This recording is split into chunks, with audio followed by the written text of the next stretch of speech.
If you're looking for an easy way to increase your guitar speed, look no further, because with this exercise, you'll be able to effectively increase your speed every time you pick up your guitar.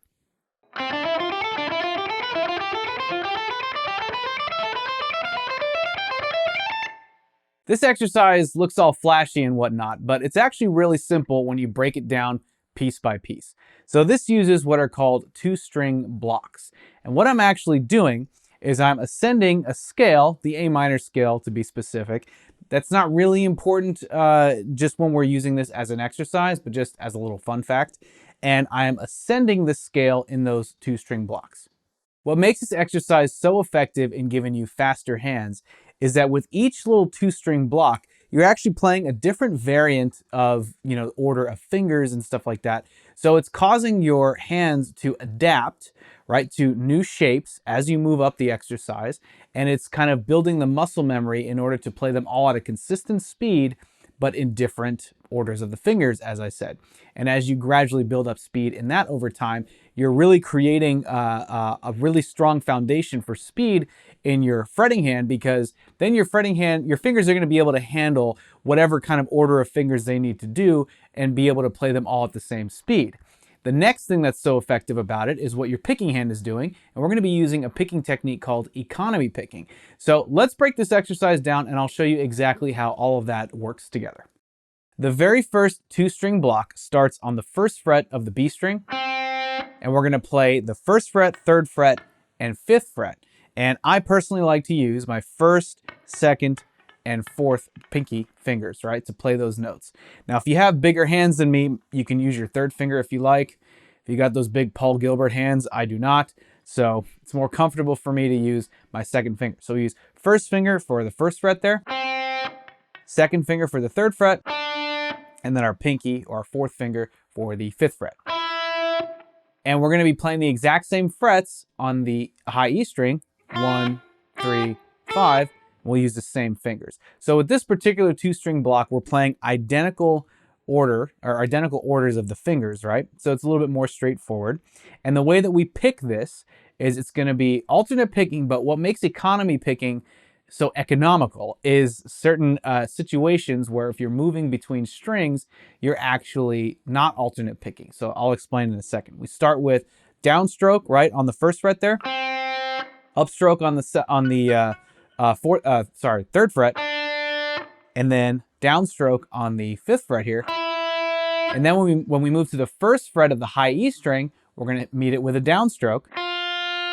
And then with the third fret, we're going to do upstroke. And then with our pinky, we're going to do a downstroke again. So we're going down, up, down, up, down. So there are two downstrokes in succession, and that's only when we move from one string to another. This is kind of what makes economy picking economical. So if you were to truly alternate pick every note, you would go down, up, up, right? But with economy picking, you're going down, up, down, up, down. Make sense? Once you grasp the two-string block idea and the economy picking pattern, the down, up, down, up, down, it starts to make a lot of sense. So with the second two-string block, we're going to start with our first finger on the third fret of the B string, and we hit that with a downstroke. Third finger plays the fifth fret with an upstroke. Pinky plays the sixth fret with a downstroke. And then first finger plays the third fret on the high E string with a downstroke. Second finger plays the fifth fret with an upstroke. And then pinky plays the seventh fret with a downstroke. So we have down, up, down, up, down. And the third string block here is going to start with our first finger on the fifth fret of the B string, downstroke, right?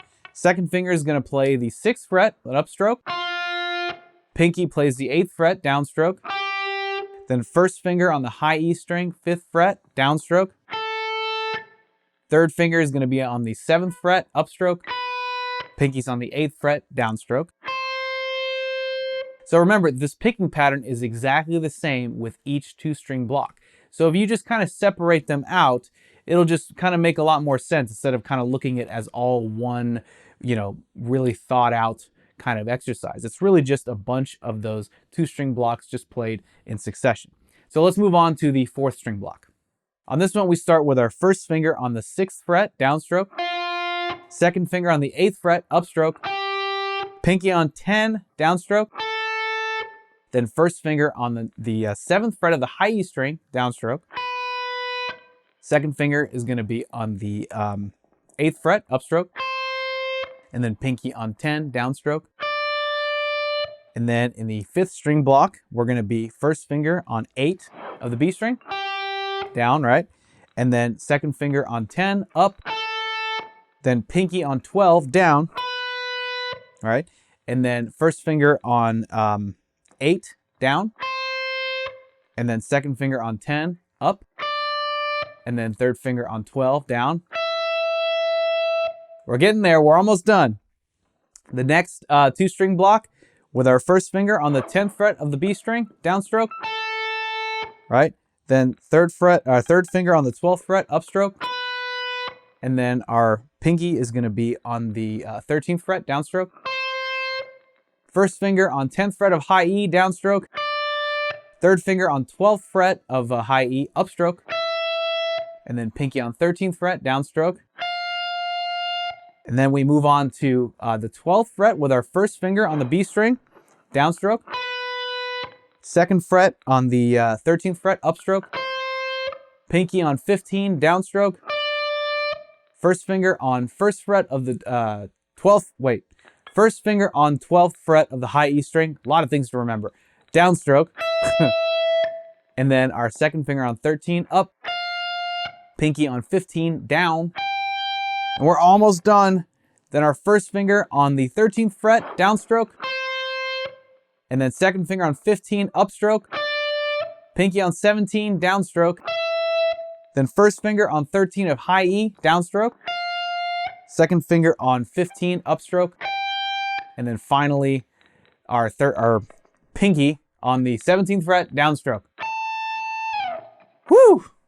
What I'll do now is play through the exercise, and I'll leave some breathing room in between each 2-string block, just to further reiterate that all this exercise are those 2-string blocks, right? 6 notes each, just played in succession. So, check it out.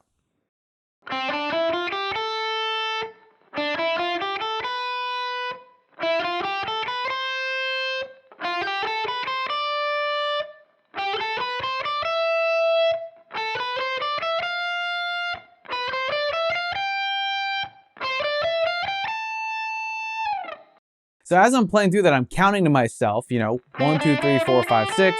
There's one block, 1, 2, 3, 4, 5, 6. There's the next block, 1, 2, 3, 4, 5, 6. 1, 2, 3, 4, 5, 6. 1, 2, 3, 4, 5, 6.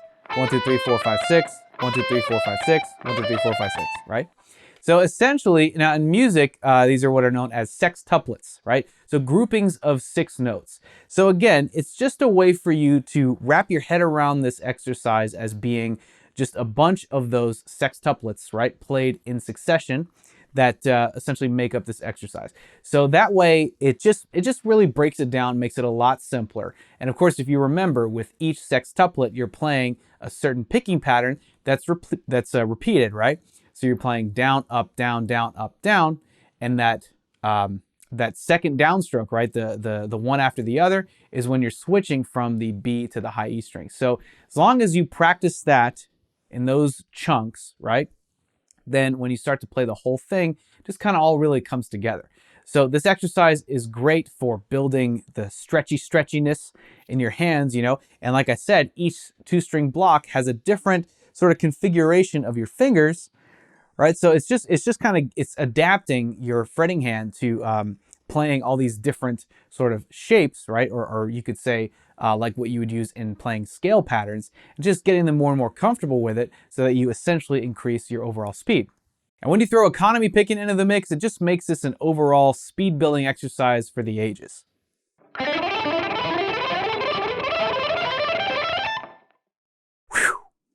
Like with anything involving building speed on the guitar, you're going to want to start slow, right? You're going to want to start at a comfortable pace that'll allow you time to think, right, about your next moves as you're playing through it.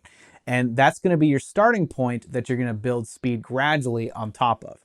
So, just like you got to learn how to crawl before you learn how to walk, and you got to learn how to walk before you learn how to run, It's that same natural order of things when you're building speed on guitar.